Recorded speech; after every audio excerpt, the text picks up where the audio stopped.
नमस्कार दोस्तों, जिसका डर था आखिरकार वही हुआ। जर्मनी ने एक बार फिर से भारत और अमेरिका को तगड़ा झटका दिया है, बहुत बड़ा धोखा दिया है। जो जर्मनी अब तक कह रहा था कि चीन को अलग थलग करना चाहिए, चीन का प्रभाव कम करना चाहिए, एशिया में भारत को आगे लाना चाहिए, दोस्तों उसी जर्मनी ने अपना पॉइंट बदल लिया है, अपना रास्ता बदल दिया है और चीन को जीवन दान दे दिया है। कह सकते हैं कि जिस काम को करने के लिए भारत और अमेरिका ने दिन रात एक कर दिया था, खून पसीना बहा दिया था, वो चाहता था कि चीन अलग थलग हो जाए, क्योंकि जब चीन अलग थलग होगा ही नहीं तो चीन का प्रभाव कम नहीं होगा। और इसीलिए दोस्तों अमेरिका और भारत ने कई सारे बिल लाए, कई सारे जगह पे चीन को घेरा और आने वाले समय में दोस्तों चीन को लगभग बाहर करने ही वाला था, अलग थलग करना ही वाला था। यहाँ पे अब जर्मनी का एंट्री हो चुका है और जर्मनी ने अपना दो मुँहा सांप की तरह दोस्तों अपना अस्तित्व दिखाया है। जर्मनी ने साफ कर दिया है कि हमें जहाँ फायदा होगा हम वही जाएंगे। कल तक हम चीन को घेरते थे, आज चीन को हम बड़ा जीवन दान दे दिए है। दोस्तों फ्रांस से लेकर ब्रिटेन, पूरा यूरोपियन यूनियन चौंक गया। आखिरकार जर्मनी ये कर क्या रहा है, आखिरकार जर्मनी को इससे क्या लाभ होगा। दोस्तों आप लोग पूरा खबर देखिए और समझिए आखिरकार हुआ क्या है। देखिए, आप जानते हैं जब कोरोना काल आया था उस समय पूरे दुनिया को नुकसान हुआ और बड़ी बात तो यह है कि सबसे अधिक शुरुआती में नुकसान कहाँ हुआ था, यूरोपियन यूनियन में हुआ था। दोस्तों शुरुआती में सबसे अधिक नुकसान यूरोपियन यूनियन में हुआ था। पहले तो इटली में हुआ, फिर फ्रांस में हुआ, फिर जर्मनी में तहलका मचा। दोस्तों जर्मनी का अर्थव्यवस्था बिल्कुल ही बेकार हो गया था। यहाँ तक कि जर्मनी ने वहाँ पे बहुत सारा कानून लाया। उसे लग रहा था कि चाइना अब हमारे तमाम कंपनी को ओवरटेक कर लेगा, यहाँ पे हमारा शेयर गिर चुका है, अब हमारे कंपनी को खरीद लेगा। दोस्तों इसलिए जर्मनी ने वहाँ पे एक बिल पारित करके चीन को रोका और वहाँ पे खासतौर पे जर्मनी ने कई बार दावा किया कि हमारा इतना ट्रिलियन, 4 ट्रिलियन, 5 ट्रिलियन नुकसान हुआ है, वो सब हम चीन से लेंगे। दोस्तों यहाँ तक बयानबाजी हुआ था, कह सकते हैं कि लग रहा था जर्मनी चीन के लिए मोर्चा खोल दिया है। जर्मनी तो भारत और अमेरिका से भी आगे है, चीन को तहस नहस कर देगा। दोस्तों ये बात आज से 5 महीना पहले की बात है, लेकिन जर्मनी ने अचानक अपना पाला बदल दिया है और खासतौर पे चीन से व्यापार करने के लिए हद पार कर दिया है। कह सकते हैं दोस्तों जिसका उम्मीद कोई कर नहीं सकता है वही फैसला ले लिया है। तो चलिए आप लोग को बताता हूँ आखिरकार ये क्यों हुआ है। दरअसल हाल ही में जर्मनी ने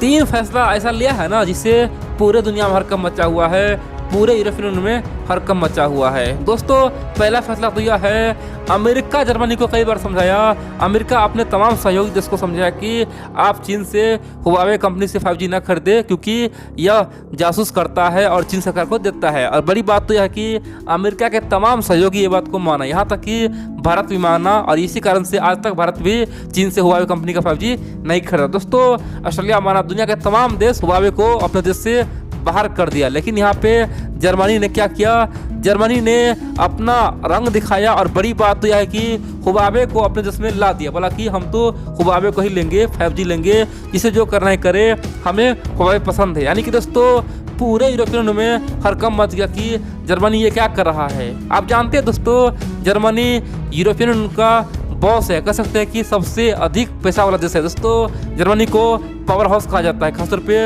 यूरोपियन यूनियन का पावर हाउस कहा जाता है। और वो जो बोल दे वो दोस्तों अटल सत्य हो जाता है, क्योंकि पैसा वाला का बात सब सुनता है। और यही कारण है कि जर्मनी और फ्रांस का बात सब सुनता है। पहले ब्रिटेन भी था दोस्तों, तो ब्रिटेन तो अब बाहर हो चुका है यूरोपियन यूनियन से। वर्तमान में यूरोपियन यूनियन में 27 देश है, जिसमें सबसे अधिक पैसा वाला केवल जर्मनी ही है, उसके बाद दोस्तों फ्रांस आता है और इसीलिए जर्मनी का बात सब मानता है। और उसी जर्मनी ने दोस्तों एक ऐसा फैसला लिया है ना, अमेरिका को चौंका दिया है। आप जानते हैं हाल ही में एक वर्चुअल मीटिंग हुआ था जिसमें चीन के राष्ट्रपति शी जिनपिंग भी था दोस्तों, और उसमें बड़ी बात तो यह है कि जर्मनी के चांसलर एंजेला मार्केल भी थे दोस्तों, एंजेला मार्केल भी थी। बड़ी बात तो यह है कि दोनों ने मीटिंग किया, मीटिंग तो ठीक था, लेकिन यहाँ पे जर्मनी ने भारत और अमेरिका का दोस्तों जो भी किया करे सब पे पानी फेर दिया। जर्मनी ने ओपनली कह दिया कि हम चीन को फिर से इनवाइट करते हैं, चीन को हम ऑफर देते हैं, चीन को हम न्योता देता है कि चीन आराम से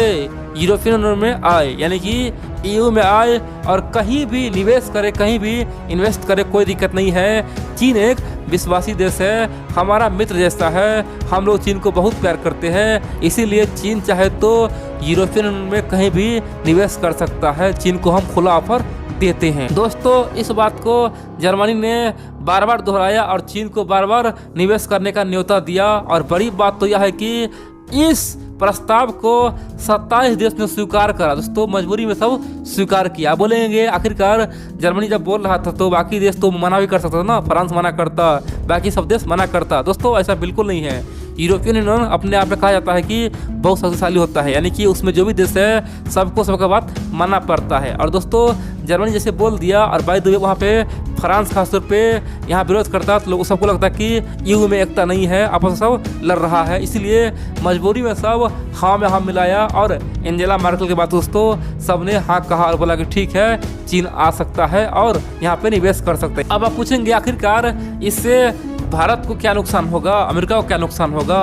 और वैसे भी जर्मनी के जो चांसलर एंजेला मार्केल है वो तो टॉप का लीडर है, वर्ल्ड में टॉप का लीडर कहा जाता है। उसके बातों में दम होता है, वो कुछ भी करता है सोच समझ करता है। वैसे तो आलतू फालतू कुछ बयान देता नहीं है, आलतू फालतू काम करता नहीं है।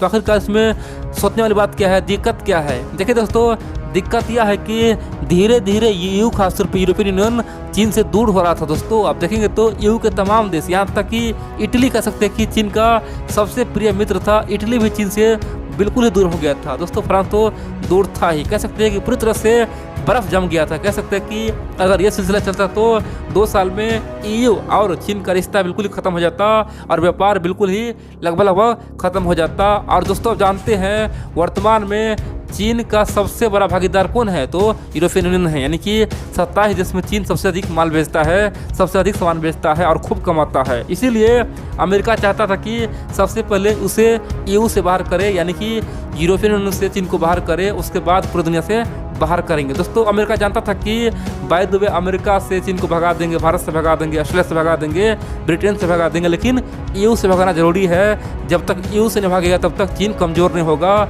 लेकिन दोस्तों, यहाँ पे एंजेला मार्केल ने सब कुछ पानी फेर दिया और चीन का जो बर्फ़ जमा था उसे अब पिघला दिया और धीरे धीरे अब फिर से एक बार EU में आने का प्रस्ताव देके बड़ा गलती कर दिया। और अब देखेंगे आने वाले समय में EU से और चीन का व्यापार कई गुना दोस्तों और बढ़ सकता है, क्योंकि 27 देशों ने यहाँ पे सहमति दे दिया है। इन सबसे पहले भी जर्मनी की चांसलर यानी कि एंजेला मार्केल की भयंकर बदनामी हो चुकी है। दोस्तों, अब जानते हैं खासतौर पे रूस के खिलाफ कितना बोलती थी। वो बोलती थी कि रूस ये है, रूस वो है, रूस को हम सबक सिखा देंगे।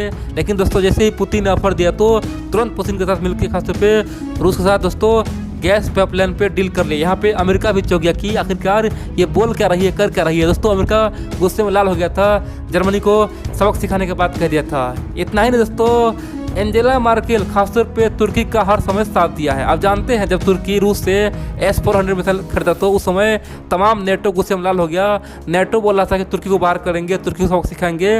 लेकिन यहाँ पे दोस्तों जर्मनी ओपनली दोस्तों चुप हो गया और तुर्की का मौन समर्थन दे दिया और बोल दिया कि ऐसा कुछ नहीं होना चाहिए, कुछ नहीं होगा। और दोस्तों, तुर्की को ज़बरदस्त समर्थन कर दिया, एंजेला मार्केल ने दे दिया। कह सकते हैं कि हमेशा जो काम नेटो करता है, जो काम EU करता है, उसके अगेंस्ट में खासतौर पे एंजेला मार्केल रहती है।